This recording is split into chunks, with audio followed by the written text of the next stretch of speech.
Hello Bittu. आपका doubt मिला। और ये जो डाउट है ये बहुत सारे चैप्टर्स का मिक्सचर सा है। इसमें मैग्नेटिक इफेक्ट्स ऑफ करंट भी है, तो इसमें ऑप्टिक्स भी है ना?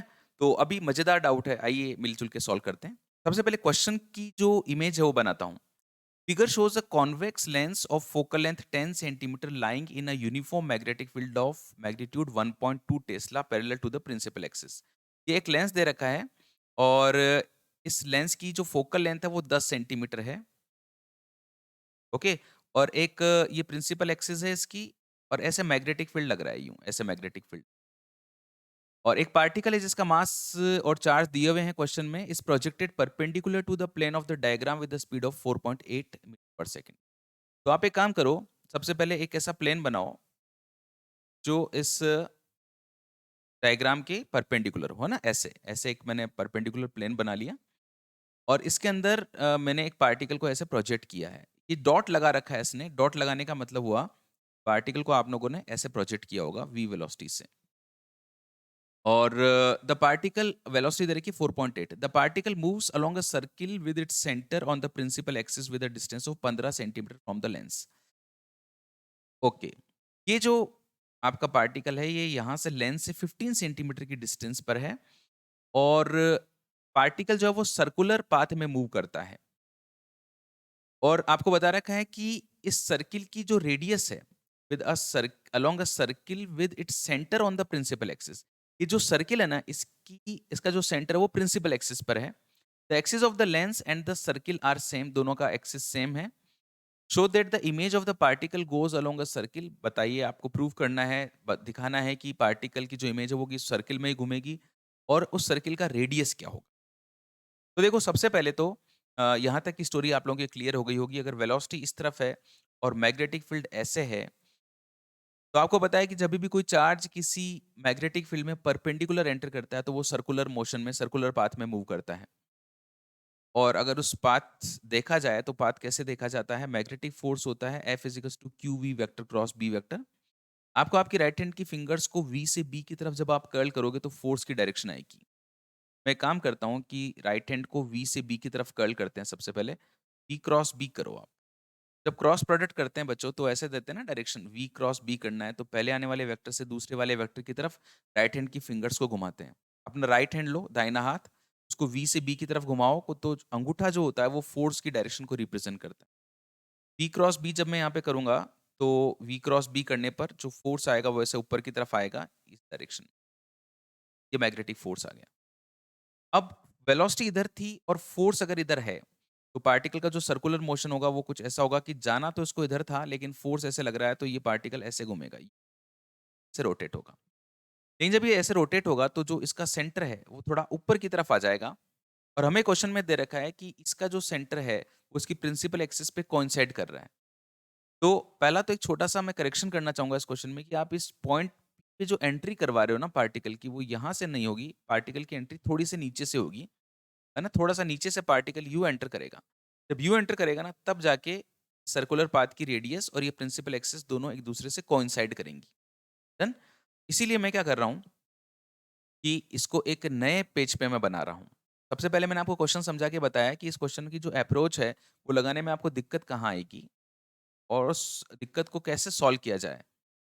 टीचर का ये तो काम होता है बच्चों, नहीं? स्टूडेंट की समस्या है उसको आसान बनाना। मैंने ये प्रिंसिपल एक्सिस बनाई और आप इस चार्ज की जो एंट्री है ना वो थोड़ा-सा नीचे से करवाओ। और जो आप एक प्लेन ले रहे हो, वो प्लेन ऐसे लो। डन? अब यहाँ पे ये पार्टिकल ने ऐसे एंट्री मारी और थोड़ा-सा नीचे से एंट्री मारी और इस पार्टिकल पे लगने वाले फ़ोर्स को शो करो। वेलोसिटी ऐसे है और मैग्नेटिक फील्ड यूँ है। ऐसे मैग्नेटिक फील्ड था ना एक्स एक्सिस में, सॉरी ये वेलोसिटी है और ये मैग्नेटिक फील्ड तो V क्रॉस B, इसका फ़ोर्स जो है वो ऊपर की तरफ आएगा। फ़ोर्स अगर ऊपर की तरफ आया तो जाना था इधर और फ़ोर्स ऐसे लग रहा है तो ऐसे सर्कुलर मोशन में। डन? ये इसका सेंटर आ गया। अब ये थोड़ी-थोड़ी पिक्चर क्लियर हो गई हमारे माइंड में। ये जो डिस्टेंस है ये 15 सेंटीमीटर है। मतलब एक तरह से हमको U मिल गया। लेंस की फोकल लेंथ मेरे को दी हुई है 10 सेंटीमीटर। तो सबसे पहले तो ये जो रेडियस निकालता हूँ मैं इसकी, सर्कुलर पाथ की रेडियस कितनी है, ठीक है? तो इसके सर्कुलर पाथ की रेडियस निकालने के लिए क्या करो आप, रेडियस ऑफ सर्कुलर पाथ। एक-एक चीज़ देखो, मेहनत वाला सवाल है, तो आपको भी मेरे साथ में पूरी मेहनत करनी पड़ेगी। R इज़ इक्वल्स टू होता है mv अपॉन क्यूबी। कभी भी किसी परपेंडिकुलर मैग्नेटिक फील्ड में जब चार्ज एंटर करता है, तो उसकी जो रेडियस होती है, वो हम लोग इस फॉर्मूले से देंगे, R is equals to mv upon QB के फॉर्मूले से दी जाएगी, ठीक है? तो अब एक-एक करके वैल्यूज़ पुट करते हैं। देखो, मास की वैल्यू दे रखी है मेरे को 2 इंटू 10 की पावर माइनस 5 केजी, एंड जो वेलोसिटी, जिस वेलोसिटी से पार्टिकल एंटर कर रहा था, वो दे रखी है मेरे को 4.8 पर सेकंड। पार्टिकल का जो चार्ज है वो दे रखा है 2 इंटू 10 की पावर माइनस 3, और जो मैग्नेटिक फील्ड है वो दे रखा है 1.2 टेस्ला। अब 2 से 2 काट दो, 1.2 से ये काट दो बच्चों 4 बार, और ये 4 इंटू 10 की पावर माइनस 3 ऊपर जाके 10 की पावर माइनस 2 हो जाएगी, ये मीटर में। तो ये 4 सेंटीमीटर। इसकी जो रेडियस आई ना, वो 4 सेंटीमीटर। 4 सेंटीमीटर इसकी रेडियस आ गई। अब देखो, क्वेश्चन में मजा आएगा, मतलब अच्छा शानदार क्वेश्चन है, बहुत कुछ सिखा के जाएगा। अब मुझे बताना है कि जो इसकी इमेज बनेगी, है ना, मेरा जो क्वेश्चन था अल्टीमेटली वो ये था, find the radius of the that circle, मतलब इमेज का जो सर्किल है उसकी रेडियस क्या होगी। तो ये जो केस है, कुछ ऐसा केस है कि ये मेरा लेंस की फोकल लेंथ दे रखी है मेरे को 10 सेंटीमीटर। सारी चीजें लिखते जाओ, अब रे ऑप्टिक्स काम में आएगी। अच्छा, फोकल लेंथ 10 सेंटीमीटर का मतलब ये आपको 10 सेंटीमीटर दे रखा है, और आपका जो ऑब्जेक्ट है वो एक्चुअली 15 सेंटीमीटर की डिस्टेंस, है ना। तो मतलब फोकल लेंथ अगर 10 सेंटीमीटर है तो 2f बराबर 20 हो जाएगा। ऑब्जेक्ट जो है हमारा f और 2f के बीच में, तो u बराबर मेरे को दिया हुआ है -15। माइनस क्यों लिया? क्योंकि मुझे पता है कि मेरा ऑब्जेक्ट इधर रखा हुआ है। ऑब्जेक्ट से निकलने वाली रेज़ जो है वो u निकल कर आएँगी। सारी डिस्टेंसेज़ मैं ऑप्टिकल सेंटर से मेज़र करता हूँ, तो ऑप्टिकल सेंटर से मेज़र करने के लिए उल्टा जाऊँगा ऐसे।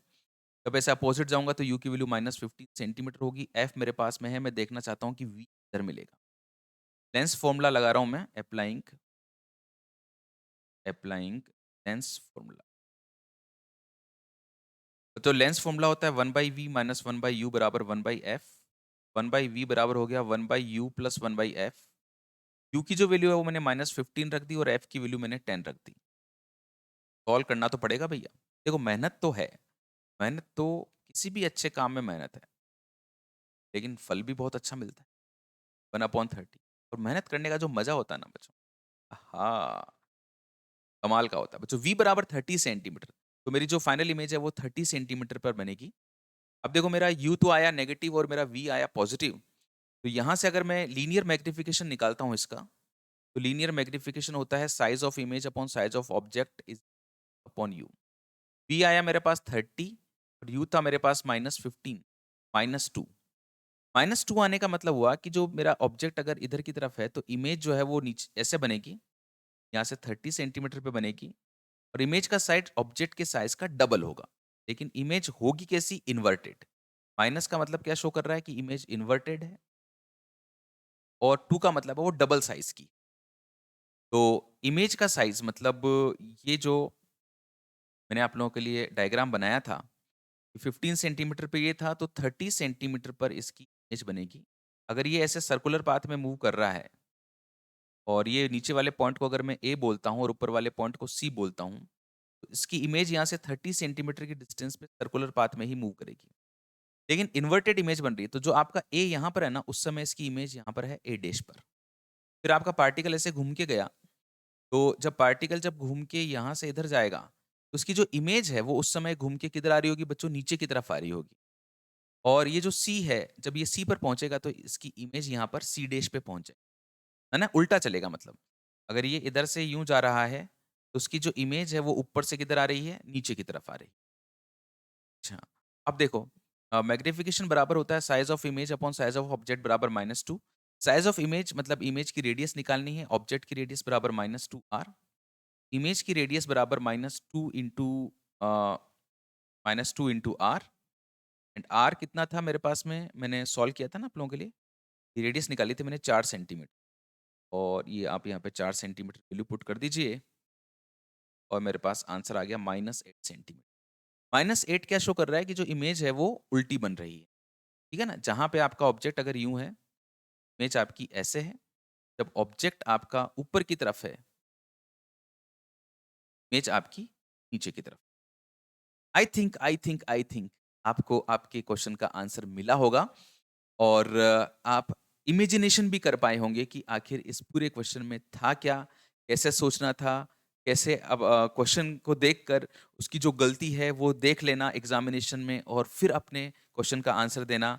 ये सब हम लोगों ने इस क्वेश्चन, आपके जो भी डाउट्स हैं मेरे को भेजते रहना बिट्टू, मुझे बहुत अच्छा लगेगा उनको सॉल्व करना। हो सकता है टाइम लगे, हो सकता है टाइम लगे, लेकिन जल्दी आंसर मिलेगा। So much and love you so much.